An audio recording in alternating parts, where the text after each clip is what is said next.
어머니, 제 말이 맞지요? 어머니는 진짜 우리 집 복덩이 황금돼지라니까요. 조선 중엽 김해 마을 끝자락에 빚을 짊어지고 사는 팔랑귀 박노파가 있었답니다. 산적 두목이 빚을 받으러 내려온다는 흉흉한 소문에 노파는 그만 2경시 동안 죽은 듯 보이게 하는 가사약을 먹고 말았지요. 이 기묘한 거짓 죽음은 과연 어떤 기상천외한 운명을 불러올까요? 옛날 옛적 조선 중엽 낙동강 물줄기가 비옥한 땅을 적시는 김해 고을 끝자락에 한 노파가 살고 있었답니다. 성은 박씨요. 마을 사람들은 그를 가리켜 팔랑귀 박노파라 불렀지요. 노파의 귀는 실로 종이장보다 얇고 가벼워 제 아무리 마을 어른의 바른 소리라도 귓등으로 흘려보내기 일쑤였으나 길거리 점쟁이가 읊조리는 허튼 소리 한마디에는 온 마음을 송두리째 내어주곤 했습니다. 그놈의 얇은 귀 때문에 평생을 남의 꾀임에 넘어가 재산을 탕진하고 늙음하게는 갚을 길 없는 빚더미에 올라앉아 하루하루를 한숨으로 지새우는 신세였지요. 박노파의 집은 마을에서도 가장 후미진 곳 대숲 바람 소리만 스산하게 들려오는 오두막이었습니다. 흙담은 군데군데 허물어져 속을 드러냈고 지프로 인 지붕은 성긴 틈새로 달빛이 새어 들어올 지경이었습니다.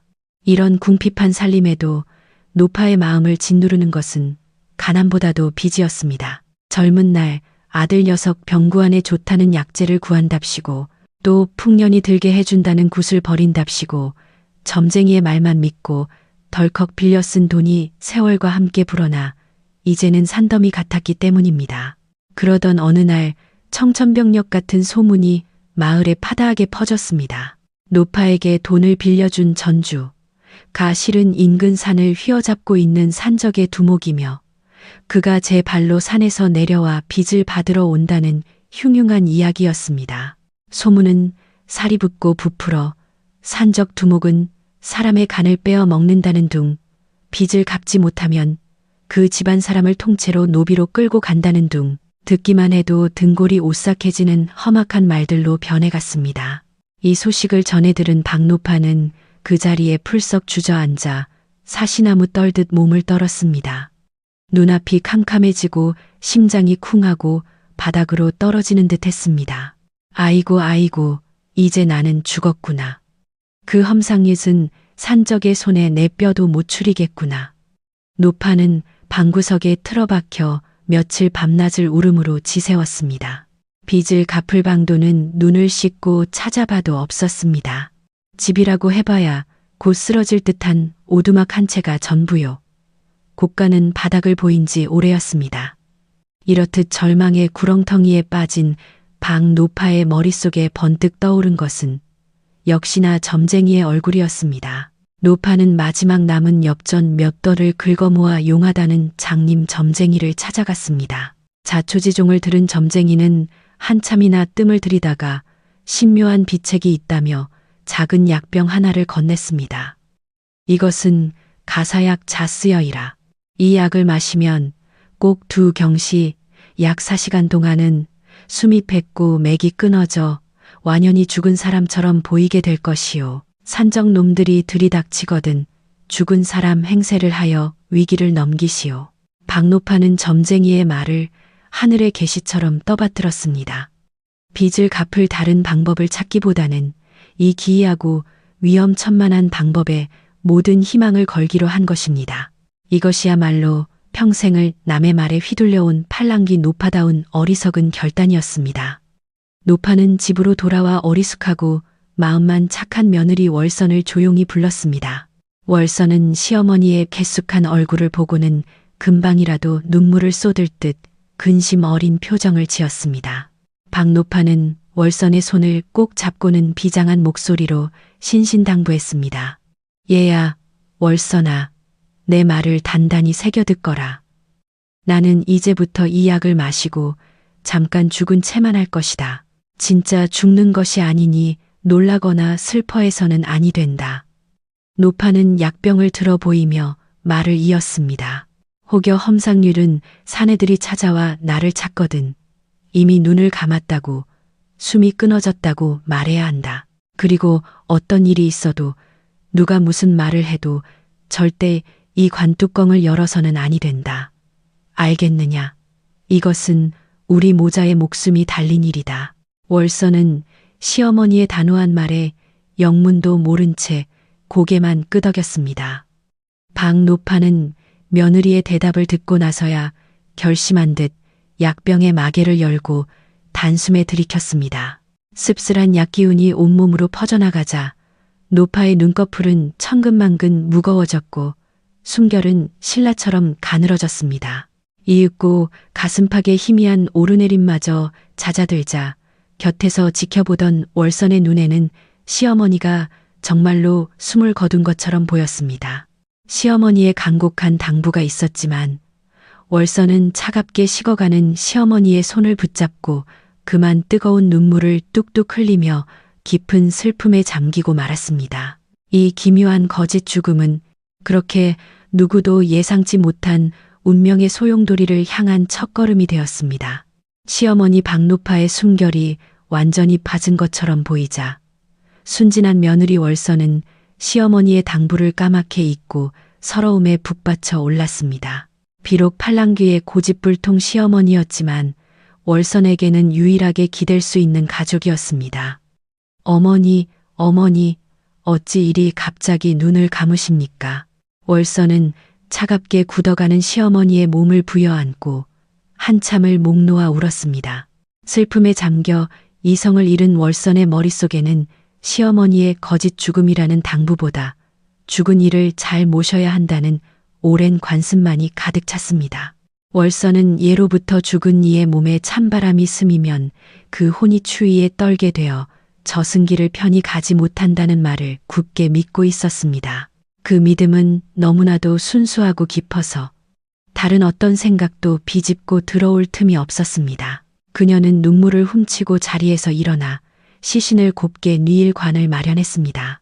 그리고는 부엌으로 가 끈적끈적한 송진을 녹이고 창고에서 기름을 잘 먹인 두꺼운 종이를 꺼내왔습니다. 시어머니의 영혼이 조금이라도 추위를 느끼지 않도록 관짝의 모든 틈새를 꼼꼼하게 막기 위함이었습니다. 월선은 정성을 다해 관뚜껑과 몸체가 맞닿는 부분에 녹인 송진을 붓고 기름 종이를 여러 겹 덧대어 붙였습니다. 혹여 작은 바람 한 줄기라도 새어 들어갈세라 손끝으로 몇 번이고 문지르고 눌러가며 틈을 메웠습니다. 그녀의 이마에는 송골송골 땀방울이 맺혔고 눈물과 땀이 뒤섞여 뺨을 타고 흘러내렸습니다.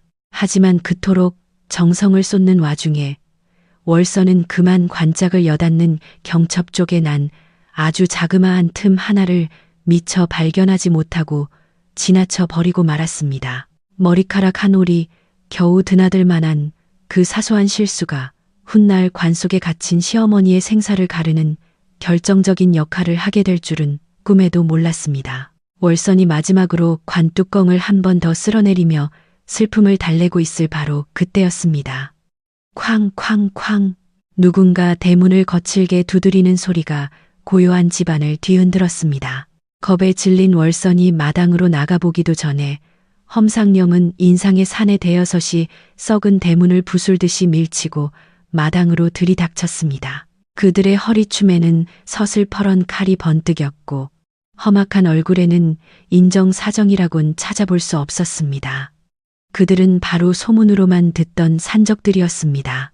산적 두목으로 보이는 자가 떡 버티고 서서 월선을 위아래로 훑어보더니 걸걸한 목소리로 물었습니다. 내년이 박노파의 며느리렸다. 내 시어미는 어디에 있느냐? 빚을 갚지 않으려 수작을 부리는 것이라면 당장 그 목을 비틀어 버릴 테다.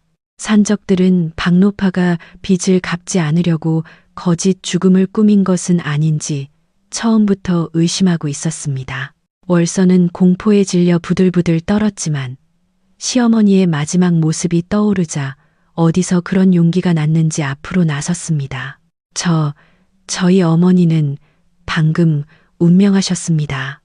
월선의 가느다란 목소리를 들은 산적들은 코웃음을 치며 마루 위 관짝으로 시선을 돌렸습니다. 말이 되는 소리를 하거라. 이놈의 늙은이가 죽을 때를 맞춰 죽었을 리가 없지. 필시 관 속에 숨어 우리를 속이려는 게다. 여봐라, 저 관 뚜껑을 열어젖혀라. 산적들이 우르르 관으로 달려들자 월선은 혼비백산하여 몸을 날렸습니다. 그녀는 필사적으로 관짝을 부여안고 울먹이며 외쳤습니다. 아, 안 됩니다. 제발 그것만은 열지 마십시오. 다급해진 월선은 산적의 칼날 앞에 겁에 질려 혀가 꼬이고 말았습니다. 그 안에는 우리 집에 귀한 돼지가. 월선은 금쪽 같은 우리 돼지띠 시어머니라고 말하려 했으나 공포에 질려 말문이 막힌 것입니다. 하지만 탐욕에 눈이 먼 산적 두목의 귀에는 그 띄엄띄엄한 말이 금과 돼지라는 단어로만 꽂히고 말았습니다. 죽은 시어머니를 짐승에 빗댄 불경한 말이었지만 절박한 상황에서 나온 순진한 거짓말이었지요. 하지만 탐욕에 눈이 먼 산적들의 귀에는 그 말이 전혀 다른 의미로 들렸습니다. 그들은 월선의 말을 사람만 한 크기의 진짜 황금 돼지가 관 속에 들어있다는 뜻으로 단단히 오해하고 만 것입니다. 월선의 순진한 믿음이 만들어낸 작은 틈과 절박함이 낳은 어리숙한 거짓말이 이제 걷잡을 수 없는 오해의 씨앗이 되어 움트기 시작했습니다. 월선이 절박하게 외친 황금 돼지라는 말은 마른 장작 더미에 던져진 불씨와도 같았습니다.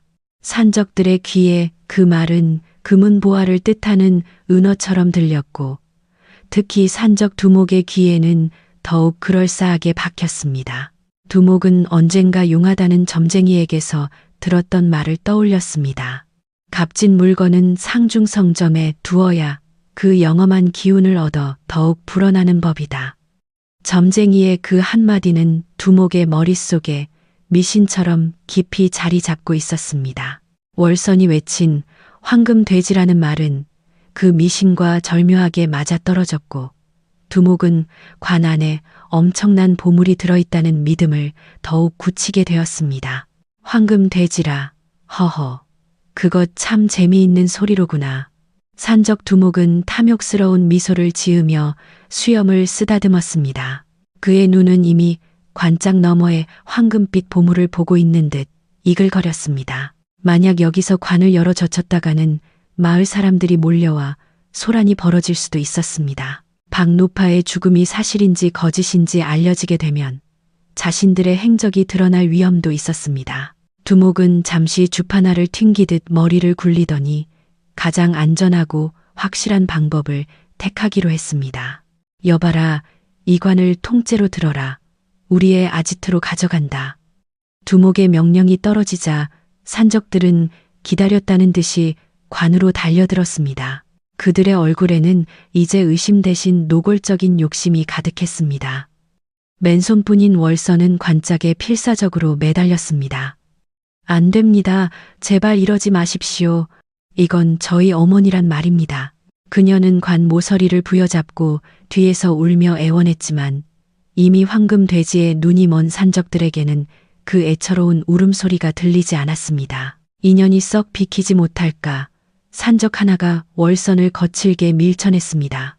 월선은 힘없이 마당 흙바닥에 나뒹굴었고 그 사이 산적들은 영차 하는 구령과 함께 관을 어깨에 둘러맸습니다. 월선은 넘어진 자리에서 일어나 다시 달려가 산적의 바짓가랑이라도 붙잡으려 했지만 산적들은 아랑곳하지 않고 성큼성큼 걸음을 옮기기 시작했습니다. 관은 그들의 손에 들려 속절없이 대문 밖으로 실려 나갔습니다. 월선은 흙투성이가 된 채로 그 뒤를 쫓으며 울부짖었지만 무력감에 다리가 풀려 자꾸만 넘어질 뿐이었습니다. 산채로 가는 길은 험하고 가팔랐습니다. 사람 하나가 겨우 다닐 만한 좁은 오솔길은 돌부리가 널려 있었고 경사는 금방이라도 숨이 턱까지 차오를 만큼 가팔랐습니다. 게다가 관은 이상하리만치 무거웠습니다. 산적들은 끙끙거리며 땀을 비오듯 쏟아냈습니다. 빌어먹을 늙은이 하나 들었을 뿐인데 왜 이리 무거운 게냐. 한 산적이 투덜거렸습니다. 하지만 두목은 오히려 흡족한 표정으로 외쳤습니다. 이놈아, 그게 바로 황금의 무게이니라. 묵직할수록 좋은 것이지. 어서 힘을 내거라. 두목의 말에 산적들은 다시 기운을 냈습니다.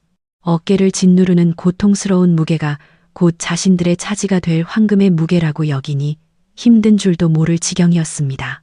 그들은 이를 악물고 서로를 독려하며 가파른 산길을 올랐습니다. 이 어처구니 없는 오해가 그들의 그릇된 욕망을 더욱 부추겼고 그들은 한 걸음 한 걸음 자신들의 파멸을 향해 나아가고 있었습니다.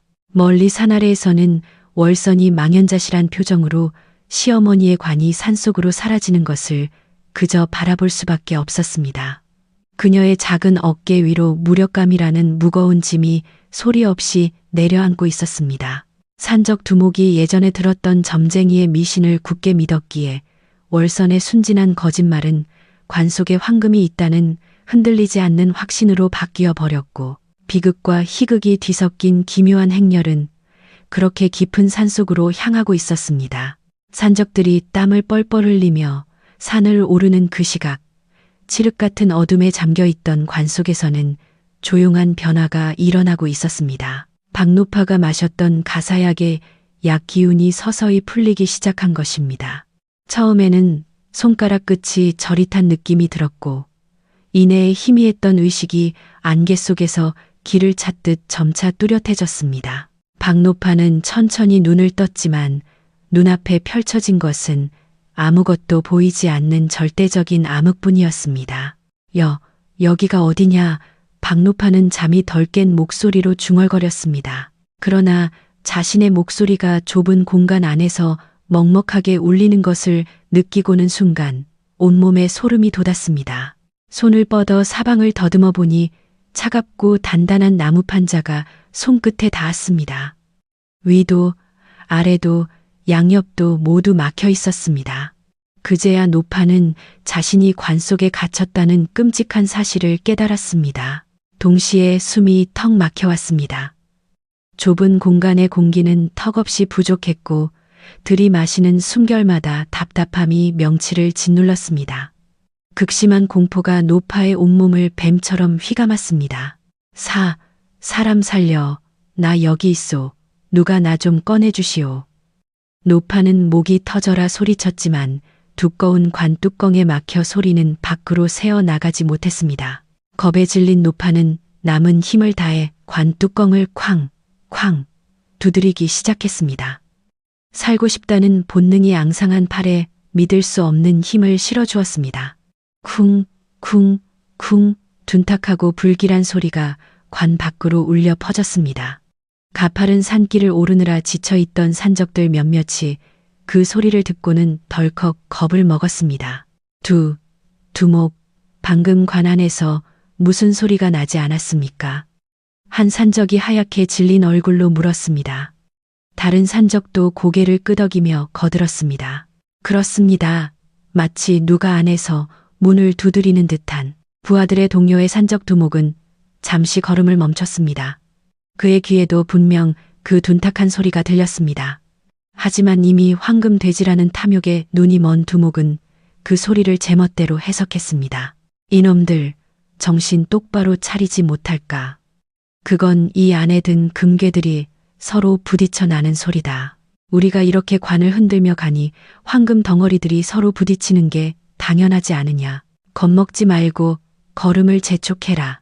두목의 호통의 산적들은 더 이상 아무 말도 하지 못하고 다시 관을 고쳐매었습니다. 그들이 듣기엔 아무리 들어도 금속 소리가 아닌 것 같았지만 두목의 말에 거역할 수는 없었습니다.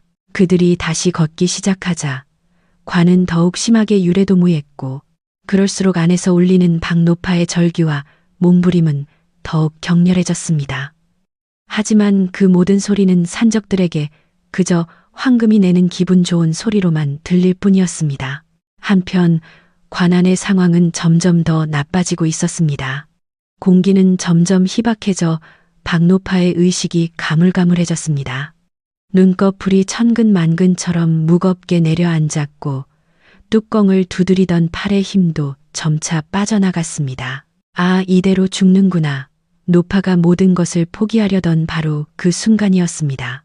어디선가 아주 가느다란 바람 한 줄기가 노파의 코끝을 스치고 지나갔습니다. 그것은 바로 월선이 미처 막지 못했던 경첩 쪽에 아주 작은 틈새로 들어오는 바람이었습니다. 그 신락 같은 바람 덕분에 박노파는 완전히 숨이 끊기지 않고 그저 깊은 혼미 상태에 빠져들 수 있었습니다. 며느리의 사소한 실수가 아이러니하게도 시어머니의 목숨을 붙잡아주는 마지막 동아줄이 되었던 것입니다. 박노파가 갇힌 관 속에서 숨쉴 공기가 턱없이 부족했기 때문에 살기 위한 본능적인 행동으로 관 뚜껑을 필사적으로 두드렸지만 그 처절한 생존의 몸부림은 바깥의 산적들에게는 황금에 대한 욕망을 더욱 키우는 소리로 변질되어 버린 채 기이한 행렬은 산적들의 아지트를 향해 쉼없이 나아가고 있었습니다. 마침내 산적들은 자신들의 소굴에 도착했습니다. 그들의 아지트는 산중턱의 거대한 바위 뒤에 숨겨진 굴이었습니다. 입구는 탯덩굴로 가려져 있어 아는 사람이 아니면 찾기 힘든 은밀한 장소였지요. 산적들은 숨을 헐떡이며 조심스럽게 관을 굴 안쪽 평평한 바닥에 내려놓았습니다. 이제 그토록 고대하던 황금 돼지를 마주할 시간이었습니다. 그들의 눈은 흥분과 기대로 번들거렸습니다. 자, 어서 열어보자. 두목의 말에 산적들은 칼을 뽑아들고 관으로 달려들었습니다. 하지만 관 뚜껑은 단단히 굳어버린 송진과 여러 겹의 기름종이 때문에 좀처럼 열리지 않았습니다. 에이, 빌어먹을. 산적들은 돌처럼 딱딱하게 굳어붙은 송진을 칼끝으로 하나둘씩 낑낑거리며 도려내기 시작했습니다. 그들이 땀을 흘리며 송진을 긁어내는 동안 관 안의 공기는 더욱 희박해져 박노파의 의식은 거의 끊어질 지경에 이르렀습니다. 하지만 바로 그 경첩 틈새로 들어오던 신락 같은 공기가 그녀를 완전한 죽음으로 내몰지는 않았습니다. 월선의 사소한 실수가 박노파의 생존에 결정적인 영향을 미친 바로 그 순간이었습니다. 산적들이 끙끙대며 관뚜껑을 비트는 사이 뚜껑에 마침내 작은 금이 가기 시작했습니다. 그리고 그 아주 작은 틈으로 바깥의 서늘한 공기와 희미한 횃불 빛이 스며들었습니다. 그 찰나의 자극이 꺼져가던 박노파의 마지막 생존 본능을 세차게 흔들어 깨웠습니다. 점쟁이가 말했던 2경시가 지나 가사약의 약 기운이 완전히 풀리며 정신이 번쩍 돌아온 것입니다. 쩍 하는 소리와 함께 마침내 관 뚜껑이 한쪽으로 벌어졌습니다. 가사약의 약 기운이 덜 풀린 탓에 박노파의 관절은 뻣뻣하게 굳어 있었습니다. 끼익, 뼈마디가 비명을 지르는 듯한 기괴한 소리와 함께 노파는 허리를 굽히지 않은 채 통나무처럼 상반신을 직각으로 벌떡 일으켰습니다. 희번덕거리는 눈동자와 파랗게 질린 얼굴, 그리고 관절이 꺾이는 소리는 영락없는 강시의 모습이었습니다. 그때 꽉 막혔던 목에서 터져 나온 소리는 쉰 목소리로 길게 끌리는 히익 하는 기괴한 소리에 가까웠습니다.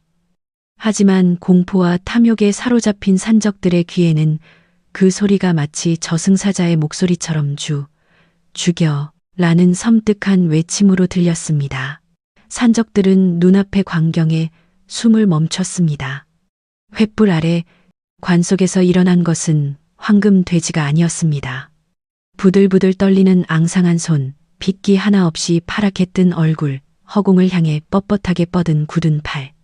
게다가 굴벽에 일렁이는 횃불 그림자가 박노파의 기괴한 모습과 겹쳐지자 마치 거대한 귀신이 되살아난 것처럼 보였습니다. 산적들은 자신들의 눈앞에 진짜 귀신이 나타났다고 굳게 믿었습니다. 바로 그때였습니다. 숨이 턱까지 차오른 월선이 겨우 굴 입구에 도착했습니다.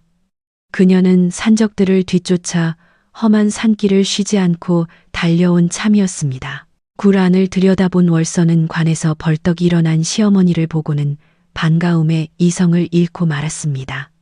상황 파악이 안 된 어리숙한 월선은 산적들이 황금 돼지 귀신이라 비명 지르는 것을 듣고 반가운 마음에 덩달아 소리쳤습니다. 맞아요. 우리 금쪽 같은 돼지띠 어머니가 살아나셨어요. 어머니. 하지만 그 소리는 산적들에게 황금돼지가 너희를 잡으러 왔다는 확인 사살과도 같았습니다. 월선의 이 한마디는 산적들의 공포에 기름을 붓는 격이었습니다. 앞서 심어졌던 황금돼지라는 오해와 상중의 물건이 영을 얻는다는 산적 두목의 미신이 정확하게 맞물리며 그들의 공포를 극대화한 것입니다.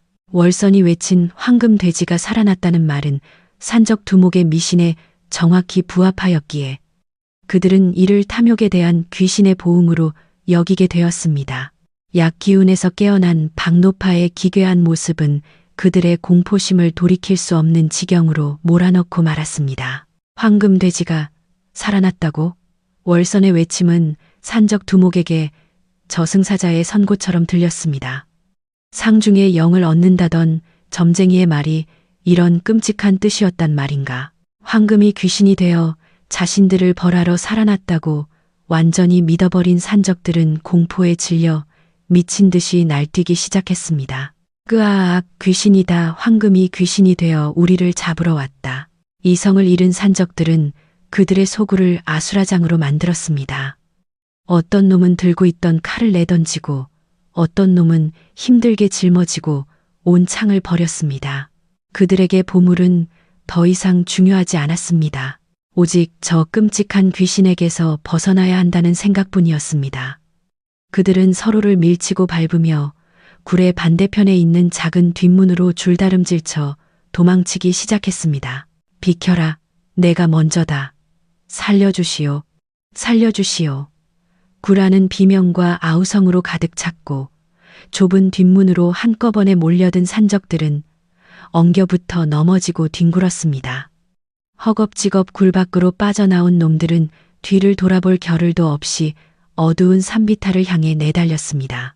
하지만 공포에 눈이 먼 그들의 발밑은 안전하지 않았습니다. 날카로운 자갈과 억센 가시덤불이 엉킨 비탈길에서 미끄러지고 굴러떨어지기 시작했습니다. 어떤 놈은 굴러떨어지다 바위에 부딪혀 팔이 부러졌고 또 어떤 놈은 발을 헛디뎌 다리를 심하게 접질렸습니다. 비명은 산골짜기에 메아리 쳤지만 아무도 그들을 구하러 오지 않았습니다. 그렇게 그들은 다시는 자신들의 소굴로 돌아올 수 없는 신세가 되어 평생 남의 것을 탐하며 저지른 탐욕스러운 죄과를 톡톡히 치르게 되었습니다. 그들이 목숨처럼 아끼던 보물들은 모두 굴 안에 남겨둔 채였습니다. 한참 동안 숨을 몰아쉬던 박노파는 차츰 정신을 차리고 기력을 회복했습니다. 눈앞에 아수라장이 거짓말처럼 조용해지자 노파는 천천히 주위를 둘러보았습니다. 그리고는 자신의 눈을 의심했습니다. 굴 안에는 산적들이 미처 챙기지 못하고 도망가며 남겨놓고 간 물건들이 산더미처럼 쌓여 있었습니다. 번쩍이는 은상자와 고운 빛깔의 비단 보따리, 그리고 온갖 쇠붙이로 만든 값진 보물들이 횃불빛을 받아 반짝이고 있었습니다. 그때 굴 입구에서 훌쩍이는 소리가 들렸습니다. 월선이었습니다. 박노파는 자리에서 일어나 비틀거리며 며느리에게 다가갔습니다. 월선아, 내 아가야. 어머니, 살아계셨군요. 정말 살아계셨어요. 두 사람은 서로를 끌어안고 한참 동안 울고 웃었습니다. 어리석은 시어머니의 팔랑귀와 순진한 며느리의 어리숙함, 그리고 산적들의 해괴한 오해가 뒤엉켜 빚어낸 기막힌 하룻밤이었습니다. 그렇게 박노파와 월선은 빚더미에서 벗어나 하루아침에 부자가 되었으니 이야말로 재앙 속에서 복이 피어난 셈이었습니다. 산적들이 눈앞에 기이한 현상과 월선의 외침을 황금이 살아난 보응이라 여기며 미신에 사로잡혔기 때문에 그들은 그토록 집착하던 탐욕스러운 보물들을 모두 버려둔 채 혼비백산하여 도주할 수밖에 없었고 그 복은 고스란히 두 모자에게로 굴러들어온 것이었습니다. 그 기이한 일이 있은 까닭에 박노파와 며느리 월선의 삶은 하루아침에 뒤바뀌었습니다. 산적들이 남기고 간 재물 덕분에 두 사람은 평생 갚아도 못 갚을 빚을 청산하고도 남아 마을에서 손꼽히는 부자가 되었습니다. 박노파는 더 이상 점쟁이의 말을 미지 않았고 대신 어질고 현명한 며느리 월선의 말을 귀담아 들으며 남은 여생을 평화롭게 살았다고 합니다. 산적들의 아지트였던 그 기묘한 굴은 이후 마을 사람들에게 황금 돼지굴이라 불리게 되었습니다. 재앙이 복으로 변하고 어리석음이 기묘한 행운을 불러온 그 전설적인 장소는 오랫동안 사람들의 입에 오르내렸습니다. 어떤 이는 그 굴에 들어가면 복을 얻는다 하였고 어떤 이는 욕심을 부리면 벌을 받는다 하였지요. 세월이 흘러 이 이야기는 김해 마을 어귀의 느티나무 아래에서 할머니가 손주에게 들려주는 흥미로운 옛 이야기가 되었습니다. 해질녘 노을이 붉게 물들 때면 아이들은 숨을 죽이고 황금 돼지와 팔랑귀 노파의 이야기에 귀를 기울였습니다. 오늘도 그 구립구에서는 서늘한 바람이 불어나와 마치 오래전 그날의 기막힌 소동을 속삭여주는 듯합니다. 세상사 세옹지 말하더니 평생을 남의 말에 속아온 노파의 팔랑귀가 도리어 목숨을 구하고 며느리의 어리숙한 말실수가 도적대를 물리쳤으니 참으로 알다가도 모를 일입니다. 결국 복과 화는 밖에서 오는 것이 아니라 마음먹기에 따라 그 자리가 뒤바뀐다는 것을 저 황금 돼지굴은 말없이 보여주고 있는 것이 아닐까요?